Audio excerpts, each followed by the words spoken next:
Please welcome United States Representative Dina Titus.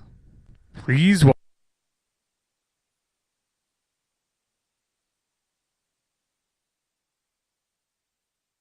Oh,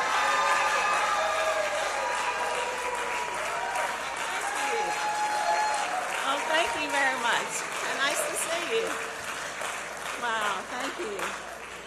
President Whitfield, Provost Heavey, Attorney General Ford, and all you special guests and our students who look so impressive, thank you for being here today. I always like to come back to campus. You know, I spent 35 years teaching here, so this was my real job. Politics is just an avocation, so that's... and Dean Shoemaker, this is a fabulous building where you're hosting us, but next time, could we have it in Wright Hall? Because that means a lot to me personally. And you know, they put out the warning about parking. They said we were going to have a special guest. I guess the word got out who that special guest really is. He's coming in just a minute. You know, the issue of drug prices is just so important in the United States. We spend 2 to 3 times more than any other developed country. And it's especially important here in Nevada. Let me just share a couple of figures with you. You know, we've got 34% of the population who are seniors. We've got 17% on Medicaid. We have a large percentage of people who work part-time jobs with no benefits, so thank you, unions, for providing those for others.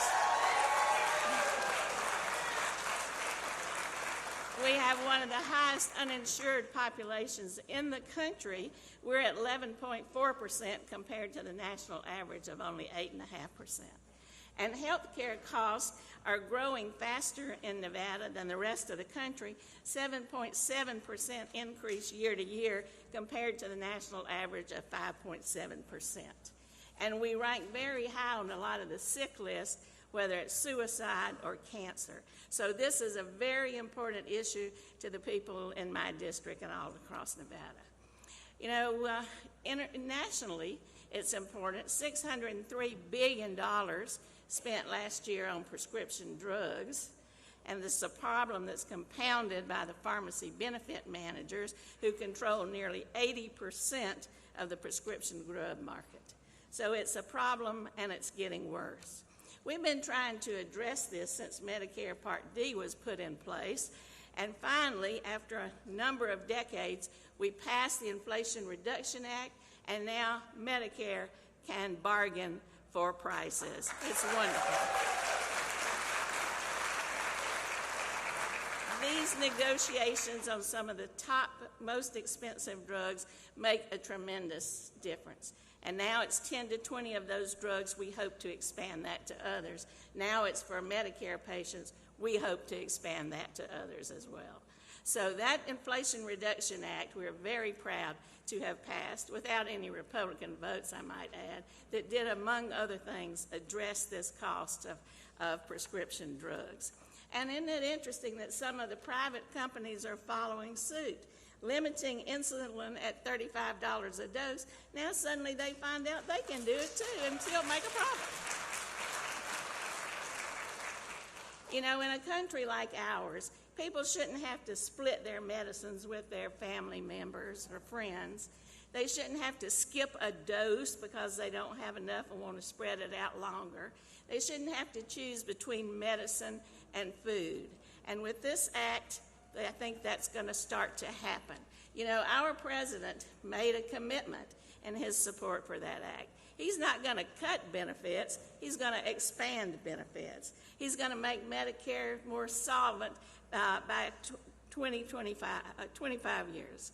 So his commitment is to the people of this country who need that help, and there are many here in southern Nevada. And you know, I'm proud to stand with him on that. You look at his budget, you'll see it laid out, very popular by a majority of the people. And the Democrats will get that done. And I say that with my colleague, Stephen Horsford, chair of the Black Caucus.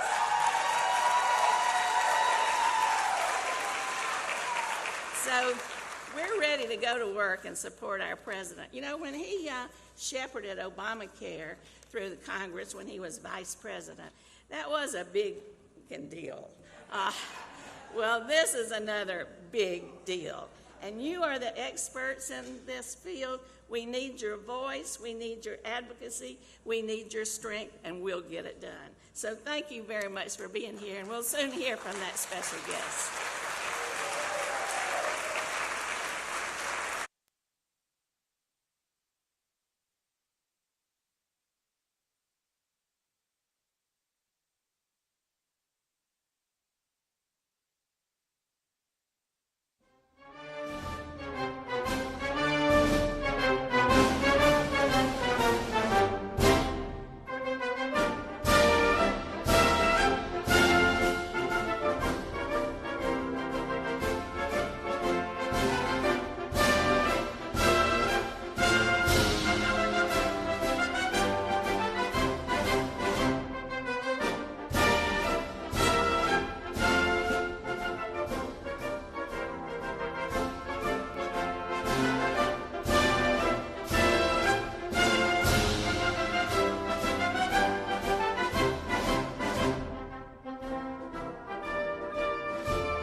Please welcome Nevada resident David Berman.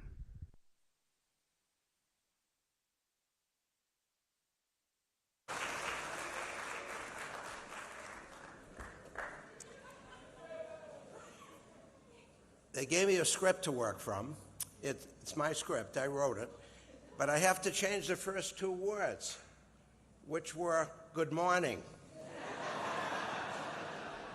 So I'll say, good afternoon, everyone. My name is David Berman. Despite my Massachusetts accent, my wife Rosalind and I have lived in a seniors community in Nevada for 23 years.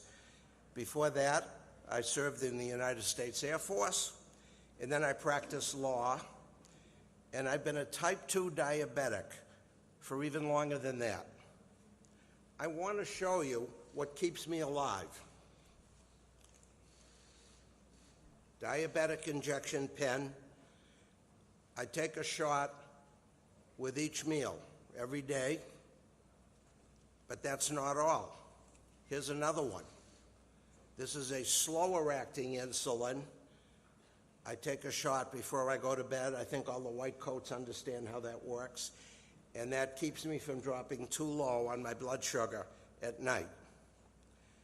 In January, thanks to Joe Biden's efforts and the assistance of the Democratic Senate and House of Representatives, my monthly insulin costs dropped by 50%.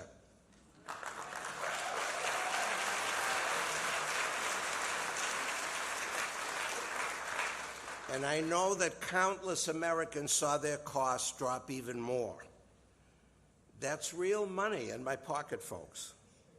Money that comes in handy on a fixed income. President Biden lowered the cost of insulin, and he has rolled up his sleeves to work on lowering drug costs across the board. Promises made and promises kept. This has been the hallmark of Joe Biden's presidency, and I'm deeply honored to be able to thank him in person and introduce him today. Ladies and gentlemen, the President of the United States, Joe Biden.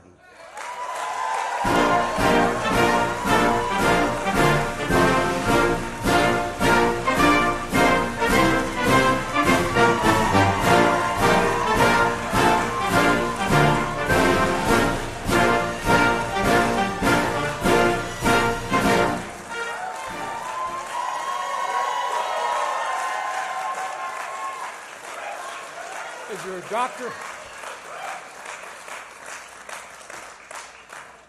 Is there a doctor in the house?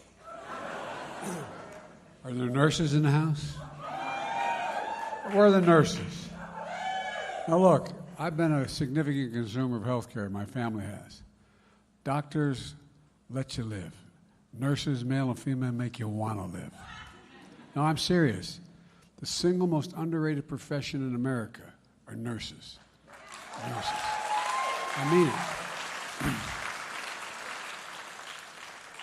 Let me begin by thanking the president of this great university for allowing me to, take a seat if you have one.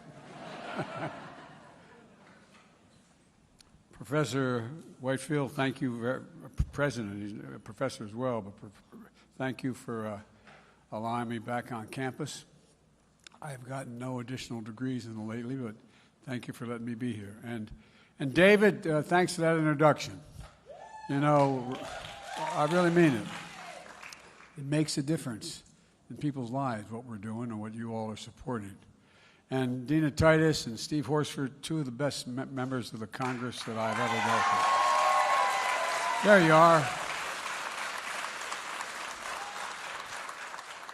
And we have the Attorney General here, too. Folks, you know, Aaron and state and local tribal leaders are here. Would the tribal leaders stand up? Because I don't know how many are here. Because I was... There you go. Chief, good to see you, man. By the way, it's Indian nations. Indian nations. And I'm here today to talk about an issue affecting every single American, your health care. And I want to first thank the healthcare workers in this room. In the best of times, I really mean it. In the best of times, you do the Lord's work, but over the last 3 years during the pandemic, you've literally risked your lives for the rest of us. Healthcare workers have put their lives on the line, and it matters. And it really, really matters. And I think the American public is beginning to understand just how consequential you are. They're used to going to the doc, but they're not used to the doc going into a tough area to take care of them.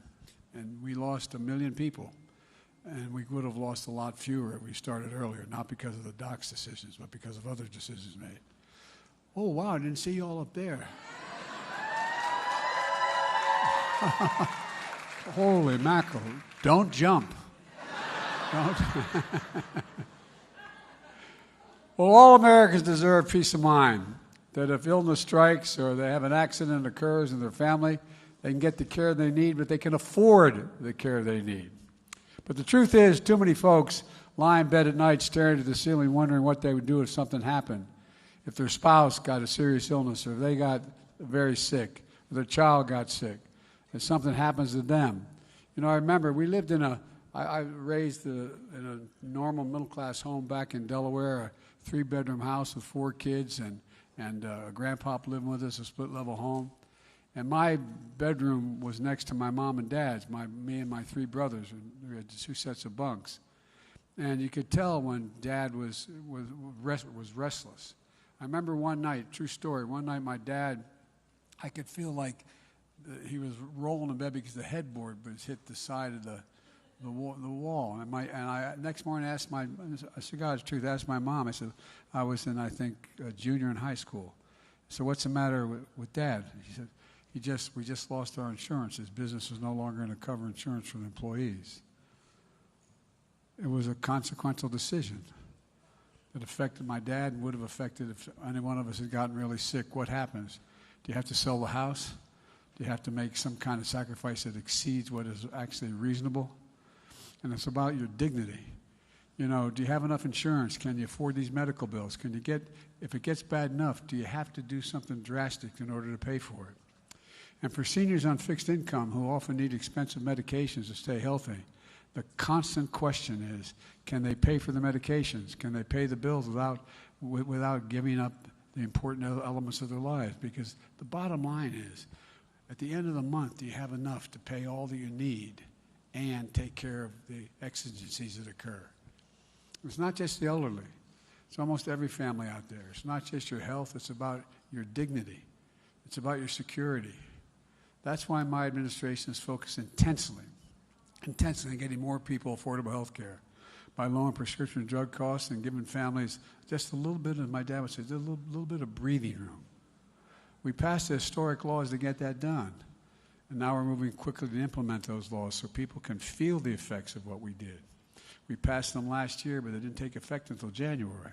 The first thing we did was to help people who were truly struggling to gain access to affordable health care through the Affordable Health Care Act, and that was, or better known as Obamacare. I signed a rescue plan that increased the coverage and lowered prices for affordable health care, saving millions of people about $800 a year. My new budget for this year makes that permanent. Almost 100,000 Nevadans get their health care through the Affordable Health Care Act, and 300,000 have coverage because of expanded Medicaid under the Affordable Health Care Act. Unfortunately, and by the way, I mean this sincerely, this is not a broad criticism of all Republicans. This is not your father's Republican Party. This is a different breed of cat now that's in charge. No, but think about it. You know, I knew a lot of good Republicans who represented this state as senators. They were friends. We disagreed, but they were conservative Republicans. But these MAGA Republicans, they're just different. They continue to be determined to repeal the Affordable Care Act. And you know, it's hard to believe, but they've already voted to change or get rid of the Affordable Care Act since it passed 50 times. 50. They failed every time.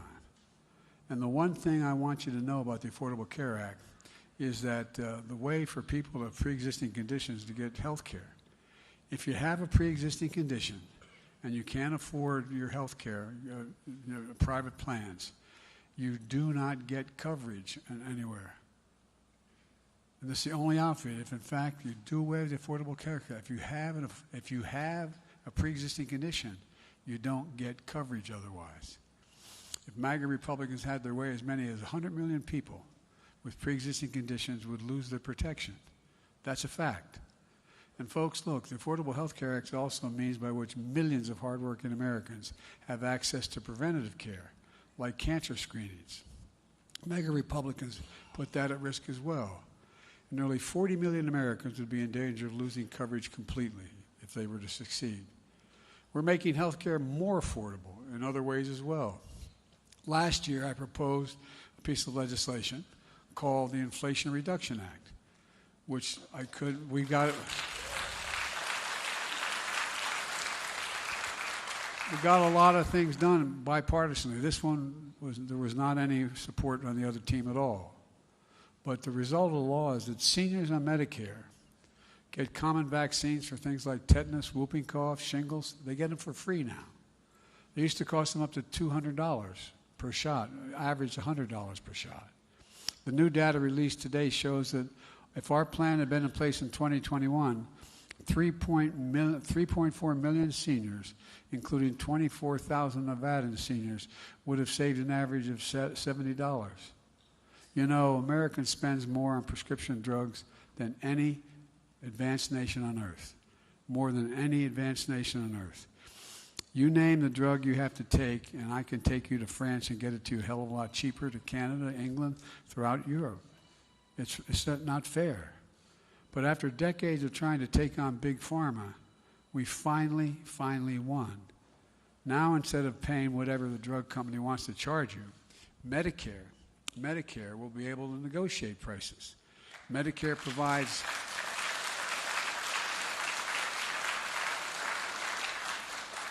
will drive down prices because we give Medicare the power, the same power the Department of Veterans Affairs has. They can negotiate what they're going to pay for whatever drugs they're prescribing to the military. Well, I know many of you are healthcare professionals. You understand this better than anybody else. For example, insulin was invented 100 years ago. And the guy who invented it decided not to patent it because he wanted it to be available. It only cost $10 a vial to make, $10 a vial. If you count everything expanded, you can say you get up to $13 if you talk about packaging, shipping, and the rest. And guess what? They're being charged hundreds of dollars a vial. So beginning January 1st of this year, even though we passed the law last year, wasn't until January 1st I kept telling people it was coming, we capped the cost of insulin at $35. $35 for seniors on Medicare.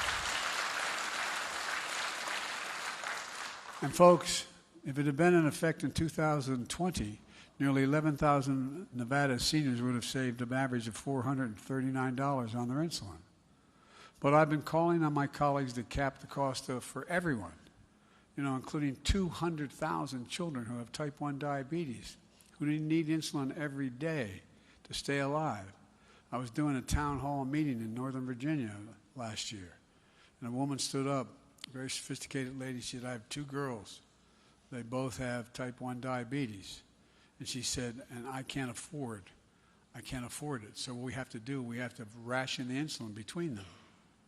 Talk about being deprived of your dignity. Man, looking at your child, knowing if they don't get the insulin, their life is literally in danger. And you've got to stand there and not know what to do. Folks, my budget's going to require it. And guess what? The good news is that Eli Lilly, the biggest insulin maker in the United States of America, announced that they're going to answer my call and they're going to make this insulin available to everyone in America for $35.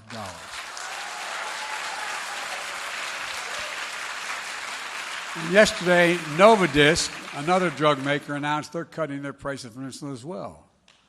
Look, folks, another aspect of the Inflation Reduction Act, and it's a fancy-sounding phrase, but is the drug companies that raise prices faster than faster than inflation, have to pay back the difference to Medicare. So if they're raising the price and Medicare and you have the circumstance where the inflation is up 4% and they increase it 12% or 15%, they have to pay the difference to Medicare. Yesterday I learned that last quarter drug companies hiked the prices for 27 drugs that are on the market above the new limit. Now those manufacturers are going to have to pay the difference back to Medicare. As a result, the Department of Health and Human Services estimate this will make co-pays for those drugs will be as much as $390 cheaper for seniors. Look, it's going to change the way drugs are priced, lower the cost for seniors long term. And it's equally consequential to me that, as many of you in this room know, we're capping out-of-pocket drug expenses for seniors on Medicare at a maximum of $2,000 a year beginning next year. Now, but right now, we have, regardless of how much they cumulatively are paying for all the drugs they need. And now it's capped at, and because my family has been deeply involved as a consequence of cancer, and my son dying of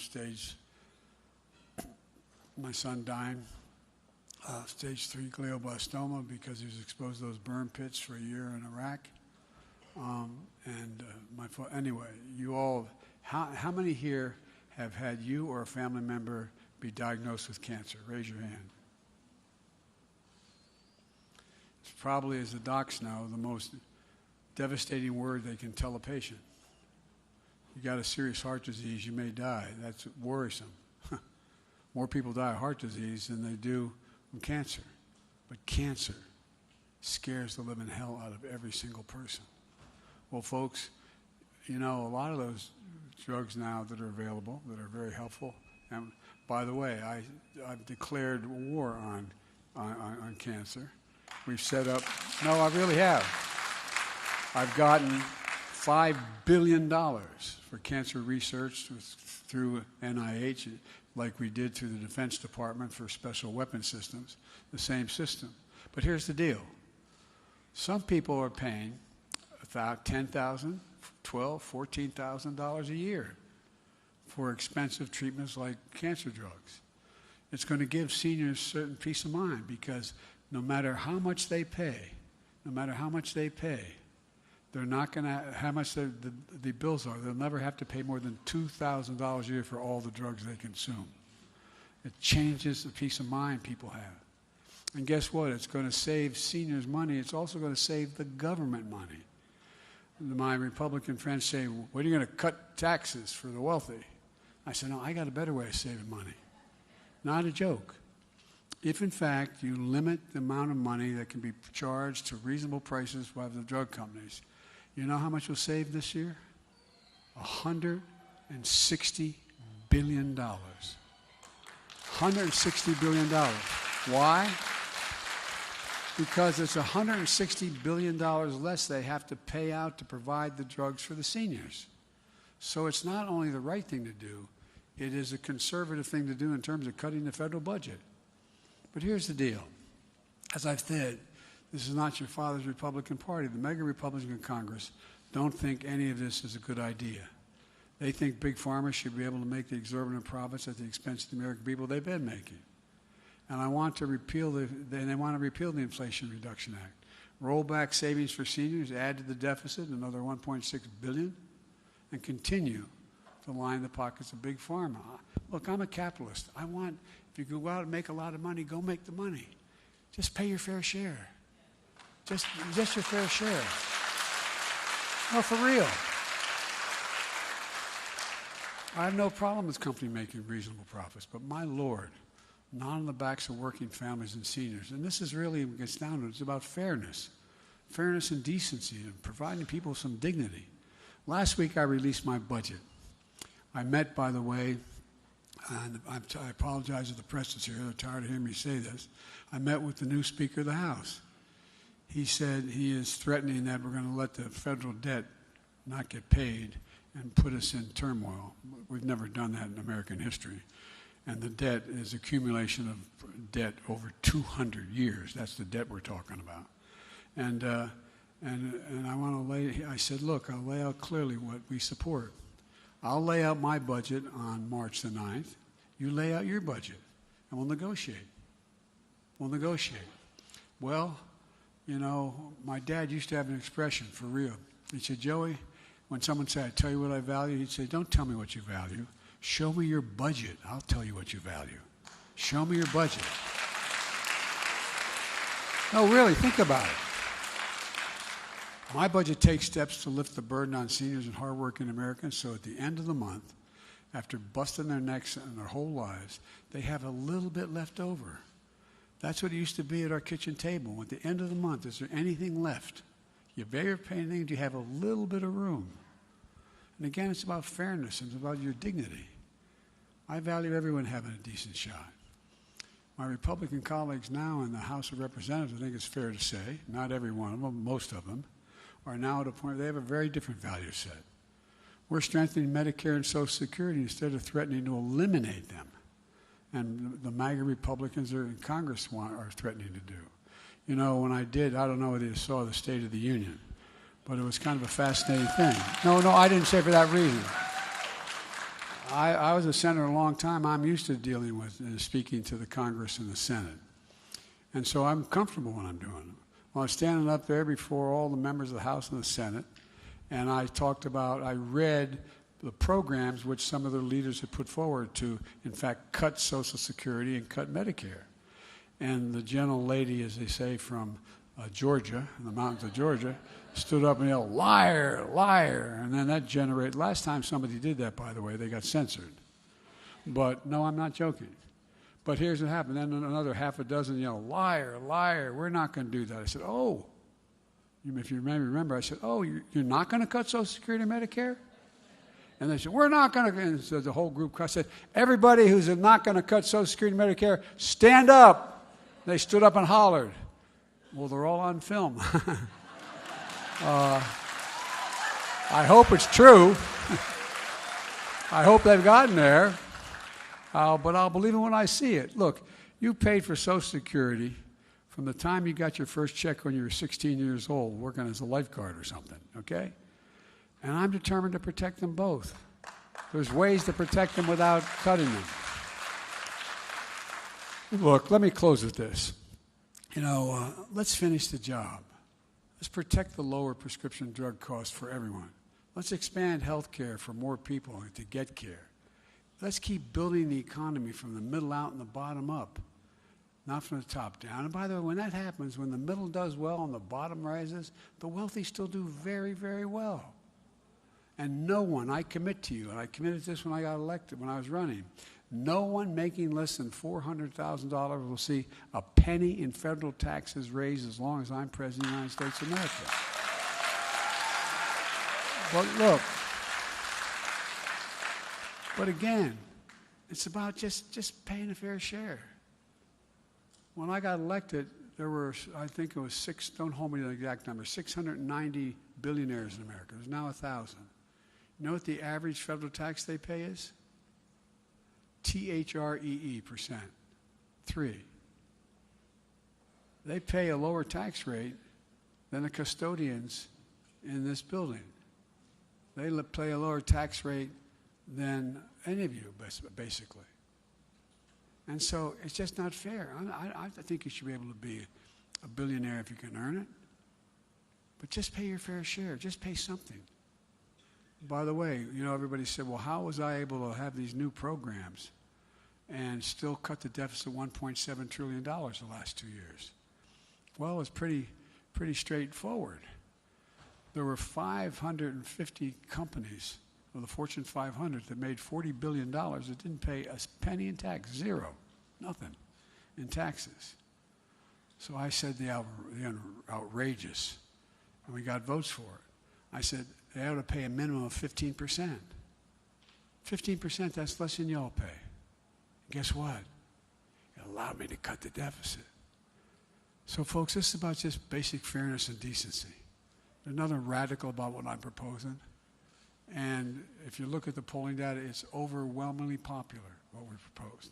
Matter of fact, it's a hell of a lot more popular than I am. But I'm serious. So this is no time to turn around. Look, what the American people, understandably, a lot of people have lost faith in government for a lot of reasons. And here's the deal. We promised these things, and they haven't seen it. I don't know whether you've been surprised, but the number of people who've come up to me after January 1st saying, you cut my insulin costs, $35. Like, I didn't believe government would really do it. But there's a lot more coming. A lot more coming. And again, let me end by thanking the medical people that are here and the students. It really matters. It really, really, really matters. And all you have to do, like many people in this audience, have been a significant consumer of health care. My son spent 18 months knowing he was dying in the hospital. The docs and nurses just changed it. They made it, they took care of him.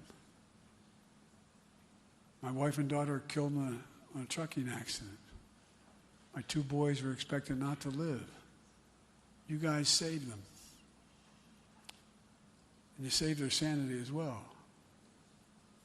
So I think that, we vastly underestimate, and you underestimate, the psychological impact you have on people, not just the medical impact you have on them. So I'm here to say thank you, thank you, thank you. And folks, let's remember, we forget, we are the United States of America, and there's nothing beyond our capacity if we work together. So let's work together. God bless you all, and may God protect our troops.